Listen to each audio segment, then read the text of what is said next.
Off Script with Super E recommends listener discretion, as these real but sometimes uncensored stories can be filled with mature content.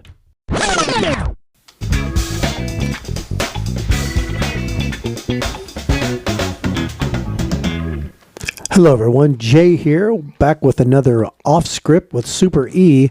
I promise you that one of these days we are going to write a song to go with this.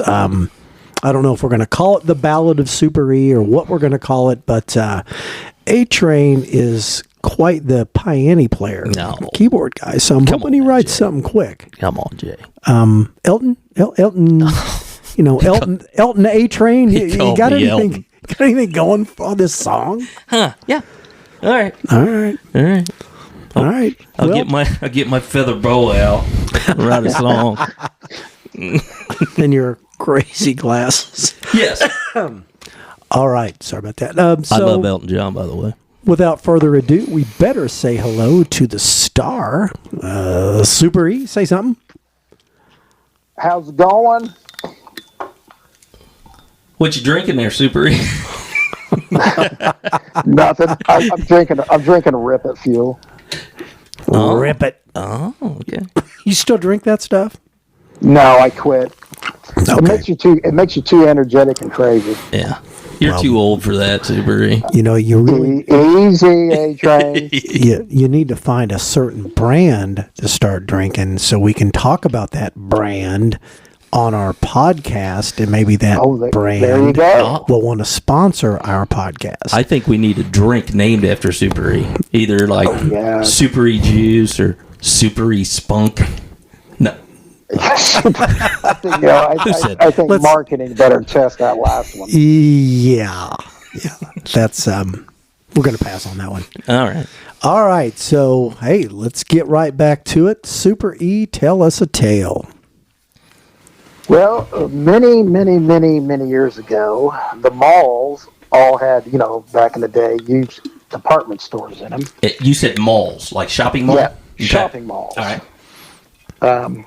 Used to have the big department stores in them, and we used to get complaints from mothers that when their young boys went in to use the bathroom, it was full of dudes having sex with each other or doing weird sex acts and things like that. Okay. In the public bathroom. And that was a common complaint. That was a very common complaint. Okay. It seemed like every mall in the city had the same complaint. Okay. And so I was sent out to go to a mall. And you're working Vice, right? We work at Vice. Okay. And got a complaint. It was on the second floor. There's a big name department store in the mall. So I go on the second floor and I walk in, and it was around lunchtime. That's usually when the activity happened. Lunchtime or after 5 p.m. when people got off work. Okay. So I'm in there. Well, I go into the bathroom, and there ain't nobody in there. I got my hand up. So people would actually leave their office for lunch, go to the mall. Yes. And then with a straight face, go back to their office, and get, right back to doing whatever they did. Selling insurance? Yeah. Whatever. Yes. I'm not disparaging insurance sales. Yeah, I'm just saying, kidding. as an example. Yes. Right. Okay.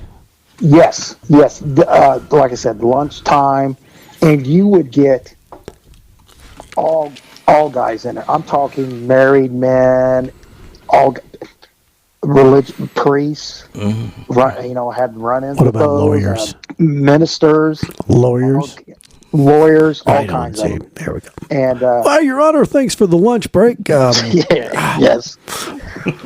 So as I wandered into this bathroom, it was like, well, there's nobody in here, and I actually had to use the urinal.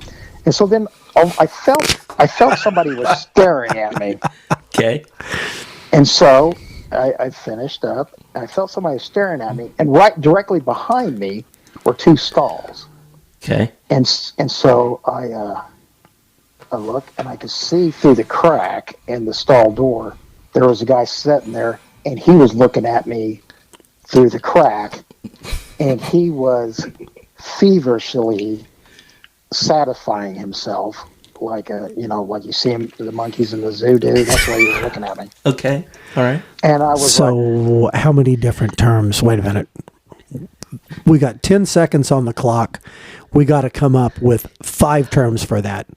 Polishing the bishop. I froze. What? He froze. My God. Boxing the clown. Spanking the monkey. Ernie. Keep going. Super E, give us one. Yeah. We got 3 seconds. Pounding the pud. Okay, that's weak. God. Saying hi to my monster. Okay, there's 5. Okay, that's good enough. Wow. You guys, that was terrible. I froze. I wonder how many listeners we just lost. I know, we probably did. My God. We probably lost all 3 of our devoted listeners right there. Both of them just turned it off. Yes. My mom and dad have had enough. Oh, boy. But we'll always talk about the guy. So the proper term was masturbating. And, he was masturbating at a rapid pace. Punching the munchkin. Yes. Oh. Yeah, it popped in my head. Okay, go E. But with the stall door closed, you can't do anything because they have an expectation of privacy. With the door closed, even though you can see through the crack, you can't do anything about it. So really? Wait a minute. So let's explore this real quick. So you can see through the crack. It's a public restroom. You can look over the top and look down, and it's not enclosed. And they still, I'm guessing this is court approved. I'm guessing there's case law on this. Yes. Okay. Now this door was pretty tall, so you couldn't look over it. Yeah. But the one mall downtown, their door, if you were 4 feet tall, you could see over it. Right. And walking by, I think we nabbed a guy for doing that in the downtown mall. And the judge was like, was the door shut? Yeah, but it was only like 2 feet tall. Nope, still has expectation of privacy. Interesting. Which was very confounding to common sense, but that's just the way it was. Right. So with this guy, the door was, a tall door, and all I could see was through the crack in the side, so I knew, you couldn't make a case on that. So I just stood there for a second, and then... Did you begin to pose for him? Since obviously he's looking at you. I started doing my most muscular, provocative pose. Nice. No, I just stood there for a second, and then when I just stood there and looked through the crack, he immediately took that as an invitation, I guess. And he jumped up and kicked open that door, and it went flying open, and he was standing there again, masturbating at 1,000 RPMs. And I looked down at him, and okay, when you have a weapon in front of you, it always looks bigger, but this dude looked like God said, hey, I'm going to bless this guy right here. And I'm talking 15, 16 inches. And I was like, I looked at him and I just went, Jesus Christ. And he looked at me with a very satisfied look on his face. And he screamed out, and it shoots like a rocket. And then I went, well, and I think it's going to be a long, long time. John again. I went, well, Rocket Man, I want you to see something. He was like, okay. And then I showed him my badge, and he's like, oh, shit. And that's not where I thought that was going. Yeah. I thought you were going to redeem yourself and whip your shit out and be like, see, she was wrong. No. That's episode 1, folks. You don't jump into that competition if you're lacking the talent. Yeah. He sounded talented. He immediately went from Rocket Man to Fizzled Firecracker. And I said, listen, and I gave him the big bluff. I said, there's like 10 cops outside, so don't do anything stupid. Actually, I had my one female partner. She was out there hanging around somewhere. And I said, so don't do anything stupid. We're just going to walk out here and get your information. That's it. Because you don't want to come down like, listen, asshole, you're going to jail, and try to cuff him, because then that's just inviting a fight. Sounds like you would need 3 or 4 sets of cuffs if you're going to, Yeah, and this guy was big. He was about, But, he was, besides that being big, he was also big. So it was all proportional, is what you're telling me. He was about 6'4", and he probably weighed about 240. Okay, yeah. And so he acted like he was going to be compliant. Okay. And then I said, come along, just walk out with me. We ain't going to make no big deal about this. He goes, okay. As soon as he walks out of the stall, he shoves me. Ooh. And I had the flu that day, so I was feeling like crap. Okay. And you know how your head's a little foggy anyway when you're dealing with the flu? All right. He shoves me back to the wall and kind of jogs my brain a little bit. And he takes off, and then I take off after him. And we're running through the department store on the second floor. And one of the sales ladies go, "You kids quit running in here." I said, "We're not kids. I'm the police, and he's under arrest." And I'm chasing after him, and I'm catching up to him, even though I'm sick. I'm catching up to him as we're running down this aisle. But then we're at T's. I could see that there's a big glass display case. Okay. And I was like, as I was catching up with him, I said, "Oh shit, we're both going to go flying into this glass display case." They do it in the movies all the time. Yes, because he was starting to lose his balance and go fall forward. Right.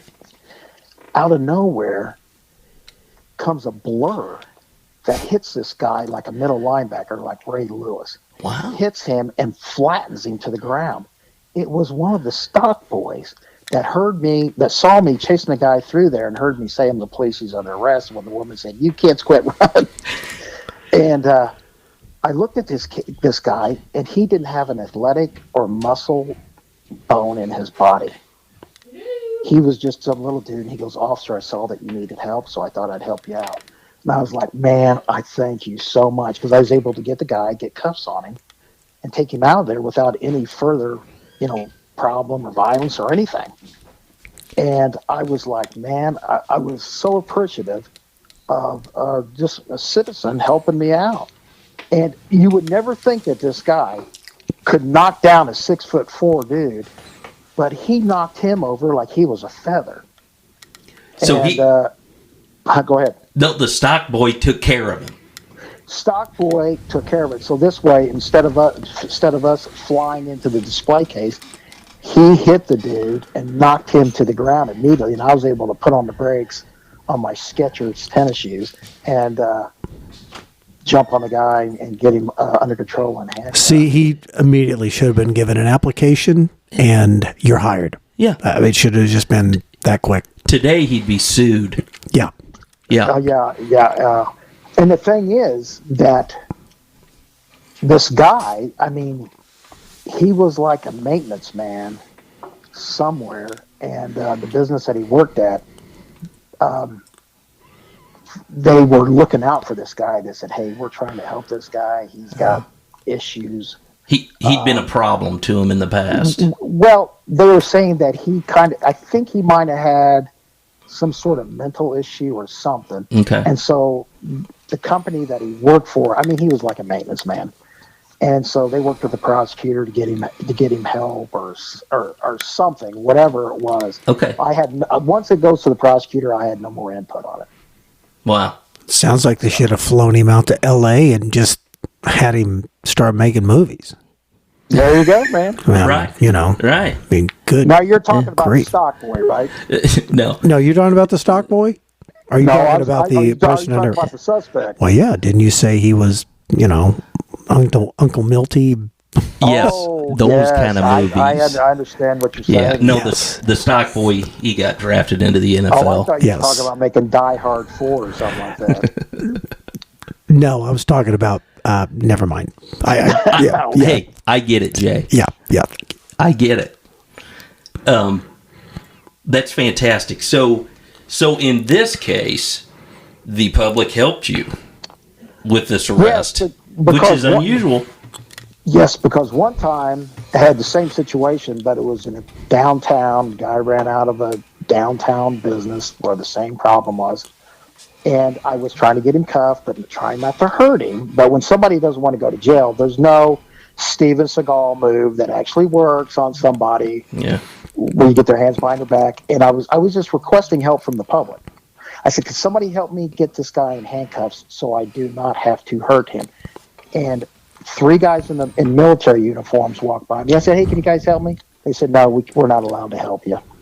I said, "What?" I said, really? And you know who helped me? This homeless guy run up, helped me get the guy's hand behind his back, cuffed him, no further issue. And I was very thankful to the homeless guy. Good for him. Well, there you go. Good for him. Stock boys, homeless guys. Yeah, Whatever it very takes. helpful to the police, yes. So is there video anywhere of this guy, this little stock boy or whatever, laying this dude out? I mean, or is this before all the videos everywhere? This was over 30 years ago. Okay. That would have been awesome. You know, I just want to kind of point something out to the listeners here. So Super E, this was a problem that the stores and you said moms or whatever had made this complaint that, you know, these folks are having sex in a public restroom, right? Yes, exactly. It's not like we went there, you know, trying to pick on anybody. No, we were called out there. This is the issue because 2 days before, I had checked out the same bathroom, and there was this time it was 7 o'clock at night, and there was a 10-year-old kid that went in the bathroom right in front of me. And all the stalls, there was 4 stalls. There were 4 dudes at the stall doing nothing, just standing there looking around at each other. Right. 2 guys the 4 guys at the urinals doing nothing, just looking around at each other. 2 stalls where the So guys they were in there peeing with no purpose, right? Like the prostitutes walk with no nobody purpose. was actually urinating and defecating. Right. They were beating. And so, but they did have bags. Real quick. So what? Let's talk a little case law here. I'm no lawyer by any stretch. So if you have an expectation of privacy in a restroom while you're, you know, flogging it, though you not have an expectation of privacy in a public restroom with the door closed with another person in there?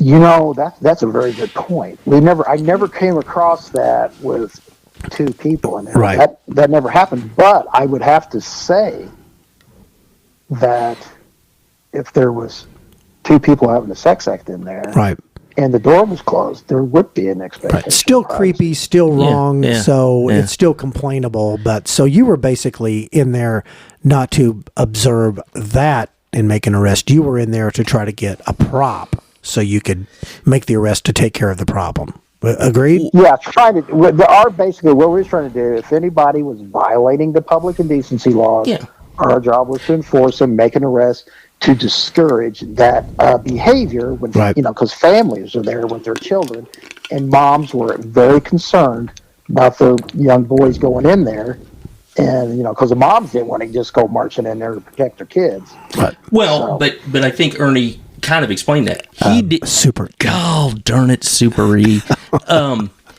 He waited. You know, he didn't take any action until the guy flung the door open. No, Right. 100, I agree, but because he knew the law, because Super E knew the law, but the general complaint, if you will, I'm just, you know, no, I get it. Both sides here. Yeah, I get it. We're trying to be, you know, fair. Sounds like Super E did a fantastic job. As always, followed the law and then got the assistance from the stock boy. As always, you know, Super E, what department in the store was it that the stock boy took him down in? Do you remember? It was kind of like in the jewelry section. Jewelry. Okay. Yeah, so that's why they're all glass display cases. Okay. Got it. It could have been the makeup counter. You got the geniuses with the lab coats. Yeah. You know. And I'm sitting here wondering exactly why that was important to me. To know what department it was. I think you're just trying to elicit a response from Super E that would maybe be entertaining. Yeah, I had no follow up of any kind. I just wanted to know what department it was in. Okay, man. You know what? It's kind of weird. It's still good stuff. Okay. Still good stuff. Super E, you got anything to wrap this up with? Well, I can't think of anything right now after A-Train's question that befuddled my brain. That would make absolutely no sense. Yeah. It was one of those, what do they call it? Not a check question, but a stupid question? No. When you're doing an interview, it's a question to see, you know, basic if you're telling the truth or not. Kind of one of those. Oh, yeah. You know what I'm talking about? Yeah, I do. Yeah. I do have one other thing. If the listeners in the middle of this podcast heard, hello, that was Mrs. A Train coming home. Just letting you know if anybody hears that. Yeah. Wanting to know why Jay was here. Jay's not allowed to be over here. Yeah, Jay. We don't want that Jay over here. She's calling the police right now because you're not allowed here. That's right. Every time he comes over, there's trouble. Oh, God. All right. Anything else, you couple of yahoos? I can't think of anything. Nope. I got nothing. I hope that this is a little shorter than normal, but that's okay. I hope you guys enjoyed this. This is just another day in the life of Super E while he was out doing street level vice work. Take us out, A-Train. All right.